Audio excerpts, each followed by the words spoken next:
Assalamualaikum Ustadz. Waalaikumsalam warahmatullahi wabarakatuh. Ustadz, bagaimana hukum syukuran haji?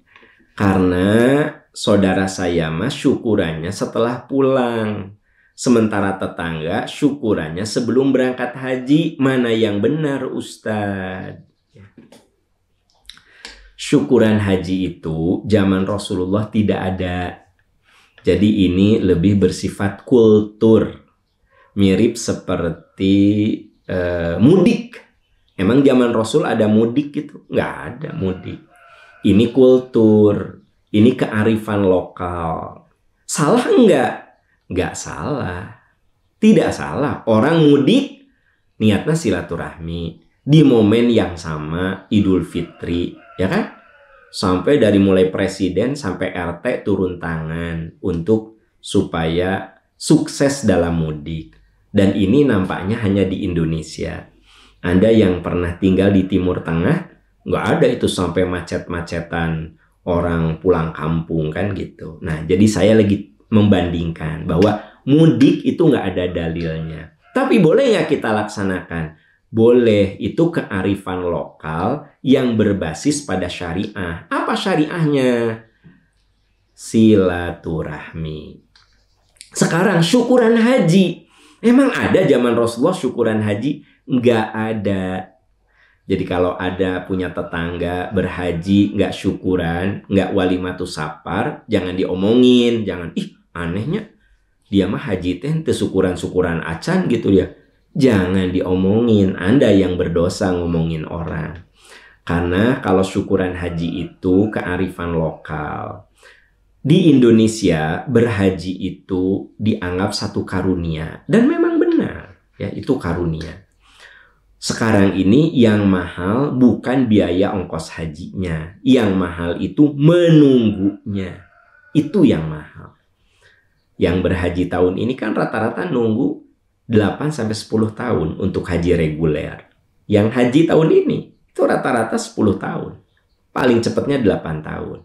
Wajar nggak sih kalau kemudian menunggu 10 tahun pas mau pergi mengundang teman, tetangga, mohon doa? Tidak ada masalah. Wa amma bi ni'mati rabbika fahadits. Kalau kau punya nikmat, silahkan kamu ceritakan nikmat itu. Apalagi nawaitunya mohon doa, ya, titip keluarga pada tetangga gitu. Jadi salah nggak? Nggak salah. Nggak salah. Nah, sekarang ini ada kecenderungan syukurannya teh setelah berhaji. Salah nggak? Nggak salah juga gitu. Saya mah syukurannya kewe setelah haji gitu loh. Apalagi yang berangkatnya pakai haji furoda kan, last minute ininya kepastiannya itu. Sehingga teman-teman yang haji furoda mah rata-rata syukuran hajinya teh setelah pulang.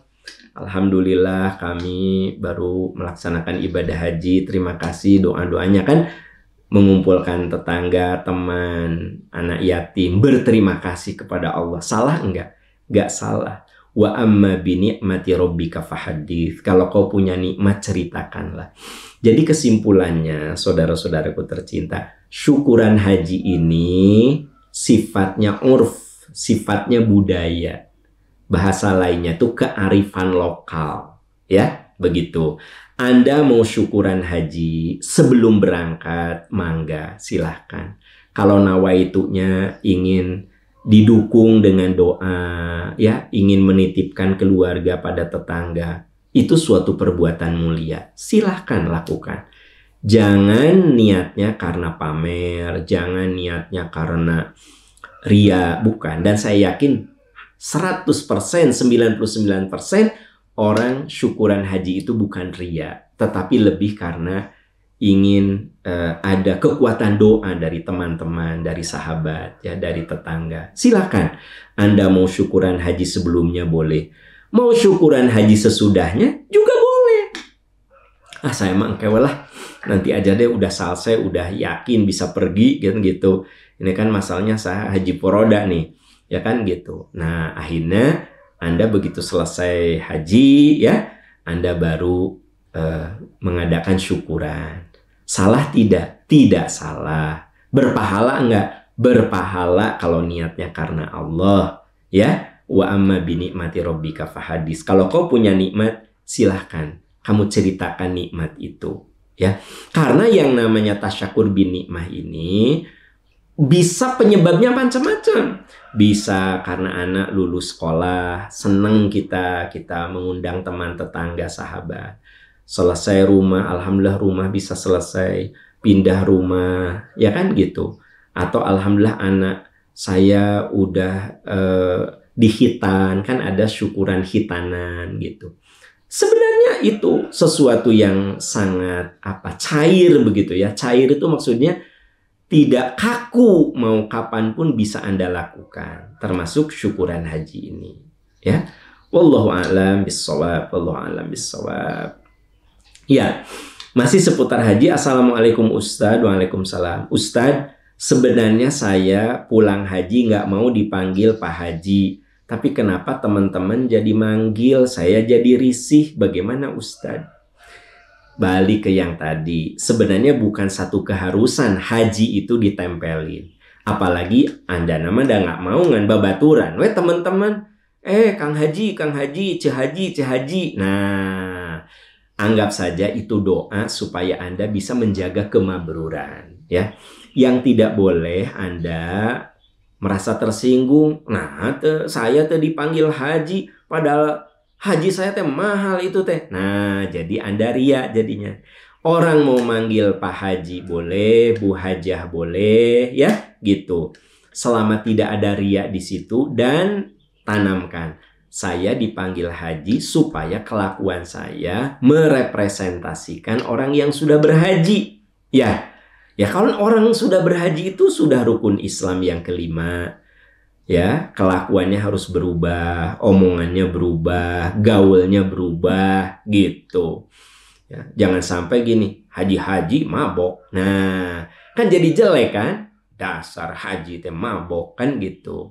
Tapi kalau orang ngomong alhamdulillah aku Pak Haji itu teh